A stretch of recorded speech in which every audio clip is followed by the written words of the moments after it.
Hello there, dear Truth Warriors. Welcome back to the channel. It's been a while. To all the new subscribers, my name is Petra. I'm a spiritual life coach and advocate for survivors of narcissistic abuse. Now today I just wanted to touch on the subject of compassion, because compassion is such a beautiful word, compassion. And it is a wonderful, beautiful virtue to have. But we can take it very far. As targets of narcissistic abuse, we can extend that compassion to the abuser, to the narcissist, to the point where it becomes toxic in our lives. It adds to the abuse, it adds to the toxicity that we have experienced or maybe are still experiencing at this point in time.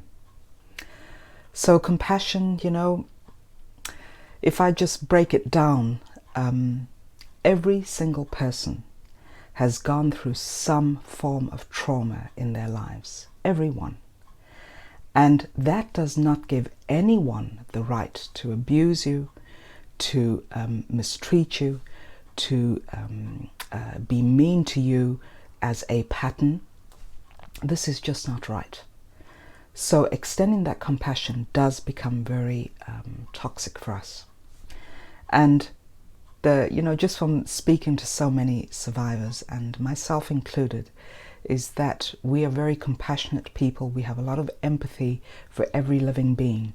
And this is something that the narcissist is very much in tune with. They know exactly who to pick out as their target, because they play on this virtue of ours, that we are compassionate, we are friendly, we are warm, kind, all these great virtues, and they will misuse that. So when speaking to survivors, the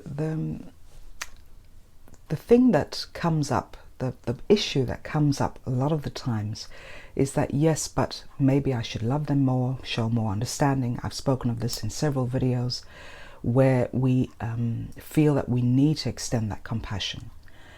And this is simply not the case. You can be compassionate from a distance. Compassion, having compassion for the narcissist, does not mean that we need to remain in these toxic relationships. So the excuses that come up are, yes, but the narcissist had a bad childhood. They themselves have been through trauma. They have experienced horrific things in their lives. They're experiencing a setback at work. So these excuses are the ones that we give. I've done it myself. The person's going through a hard time. They're going through a terrible divorce. They're going through so much stress within their lives. If I just hang on in there and help them through this and stand by their side, then everything will be okay. This is simply not the truth. A narcissist who abuses will always abuse. I just don't believe that there is a cure for narcissism, because that would mean taking themselves into a therapist's office. That would mean owning up to the fact that they are an abuser, whether it is emotional or physical. They need to own up to that fact, which is something that a narcissist simply won't do. So everyone deserves compassion. Every single person deserves compassion. And again, you can extend that compassion from a distance. You do not need to extend it from the place you are in, which is a very toxic relationship. So, I'm just glancing down at my notes. Another excuse that comes up is, yes, but is this person truly a narcissist? Because I have seen them extending compassion and empathy towards young children, towards their pets. They're very loving to their pets. They're very loving to young children, which means that they're probably not narcissistic. Well, 9 times out of 10, in the case of children and animals, is that they offer unconditional love. And because a child or an animal does not place judgment on the narcissist, does not confront them, does not call them out on their bad behavior, this is how the narcissist feels safe enough to show empathy and compassion towards animals and children. But this is, it's a very confusing situation that we view as targets, where they say, well, or we all say, they extend the compassion to young children, to animals. So that means that there is a seed of compassion and empathy there. If I stay around long enough, maybe that seed will grow. This is not the case. It's, you know, with you giving unconditional love to the narcissist, the difference here is that it is not being given back to you, because they have conditional love for you. So if you are allowing them to step over your boundaries, if you are tolerating toxic behavior, if you are tolerating gaslighting, the manipulation, the intimidation, this in their minds is a level of acceptance from your part. So this is how they continue to abuse, and they will never get taught back to, of course, by their pets, by young children. And if this does happen, then of course, in the case of a child, say if a child talks back to the toxic person, then that child will be shut down. It will be called a devil child. I'm speaking from experience here, from one of the narcissists in my life, is that when my child spoke back and called them out, this is when my child was labeled as a toxic child, a devil child, and child was no good, and no good would come of her. So this is what the narcissist does, is that they just spew all of their inner world onto the child. That does not mean that they embody compassion or empathy. Narcissistic abuse is intentional. And this is the reason why when you are alone with them, so behind closed doors is when the abuse takes place. They will not often, and in the case of the covert narcissist, they will never exhibit or demonstrate abuse towards you in the presence of others. They will always do it in secret. So this alone shows that their abuse is intentional. Because if they had a mental illness that they had no control over, then they would abuse or just be nasty and mean in every single situation. But they know when to turn up the charm, when to turn up the kindness and the friendliness and the empathy and the compassion. They know when to do that. And when they see that the coast is clear, you are behind closed doors, that is when they will abuse. So, you know, their abuse is always intentional. That's the bottom line. And this is what I want to emphasize, because we get caught up in this web of being mesmerized by the narcissist, because we feel that because they showed compassion and kindness to someone else, it's that they can always show that towards us, and they can correct their behavior, they can become healthy again, and this will allow for us to have a meaningful and loving relationship with them. This is not the case. So, you know, what is really going on here? When we extend compassion towards the narcissist, when we hold that hope that they are going to change their ways, what is really going on is that in the case of the target, when we extend compassion, it makes us feel joyful. It makes us feel important. It makes us feel good, as it should. That's what compassion does. You know, when you can feel that you want to extend love and compassion, that is a good feeling. But you have to be very clear and make a distinction for who you are going to offer that compassion to. You are allowed to make that distinction. You are allowed to set boundaries. Just simply giving compassion for the sake of giving it is not what is going to allow you to have a healthy relationship in a toxic environment. It is just impossible.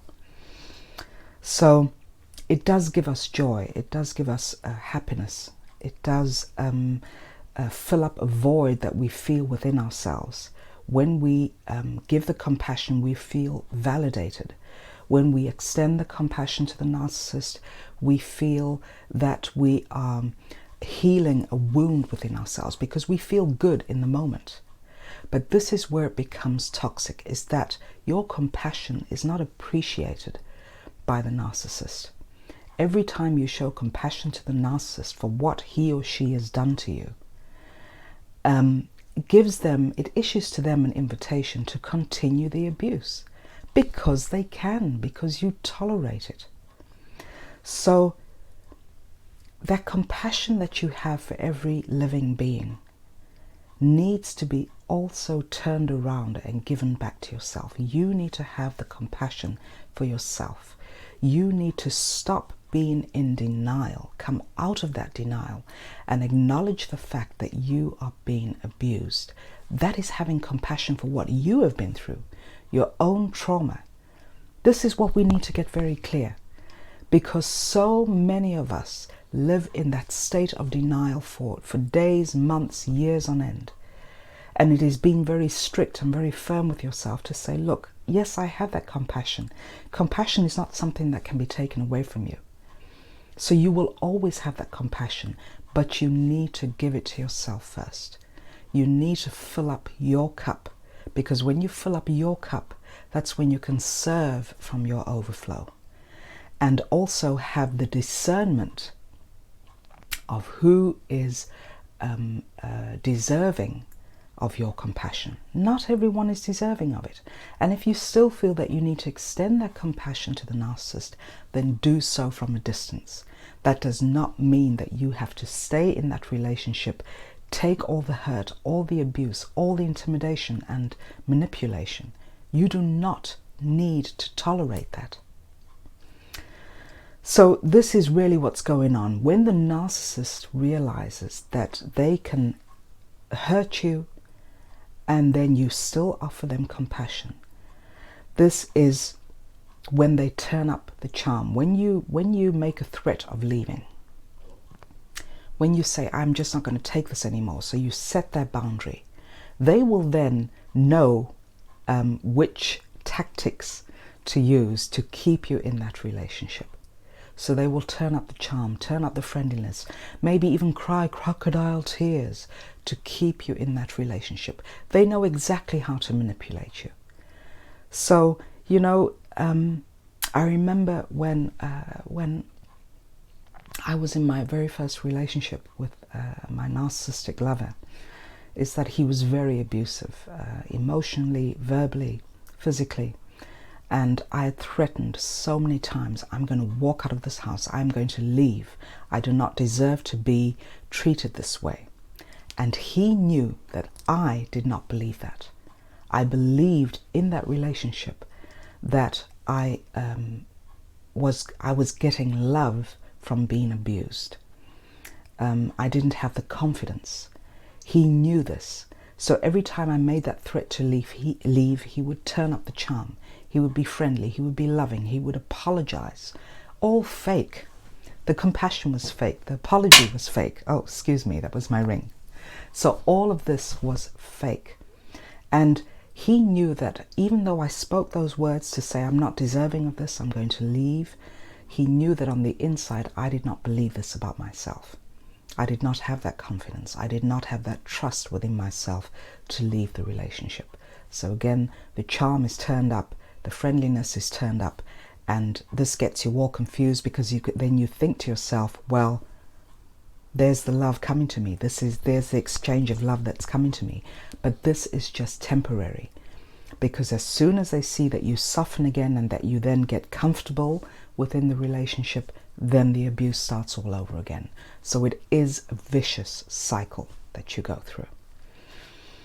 This is a talent. The narcissist has this talent of manipulation, which keeps you in a relationship for years on end. I stayed in this abusive relationship, a love relationship, for 8 years. I stayed in the abusive friendships for 3 to 7 years. So they know exactly which talents to use to keep you addicted. It is an addiction. In this case, the compassion is one-sided, because you and I are looking to maintain peace, maintain the harmony. So the compassion is always one-sided.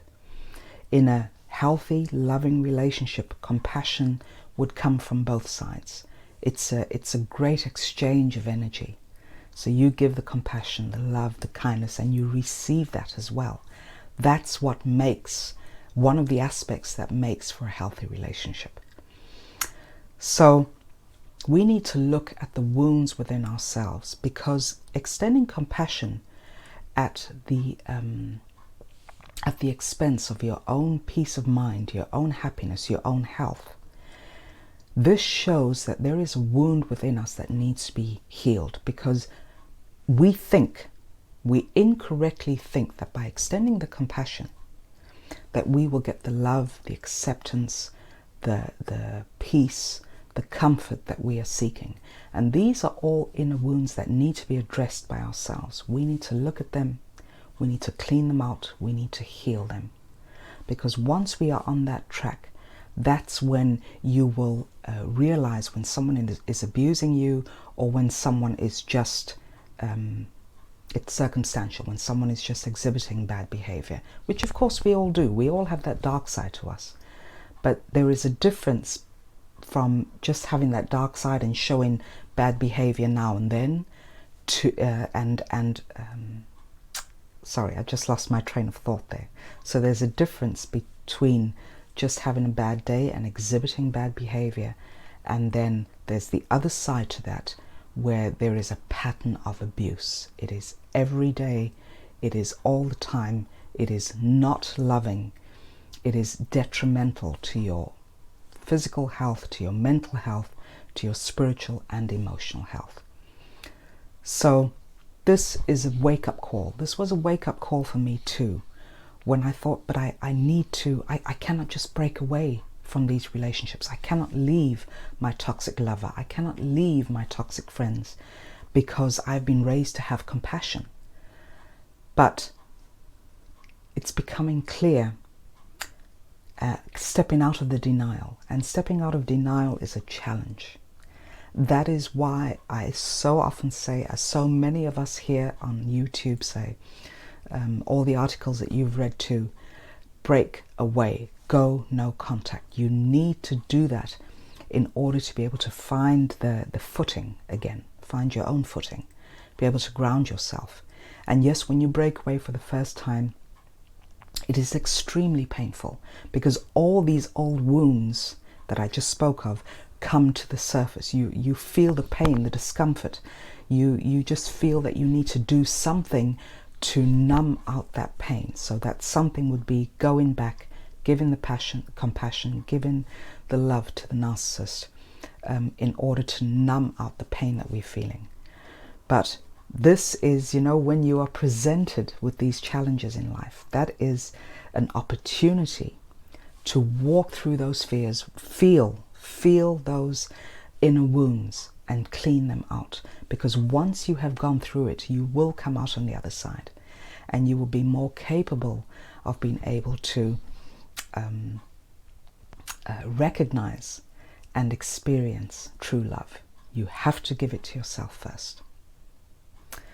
So for now, take care, and please share this video if you feel that it was helpful, and please hit the subscribe button if you'd like to see more videos in the future. Take care of yourselves, and speak to you all very soon. Love to all of you.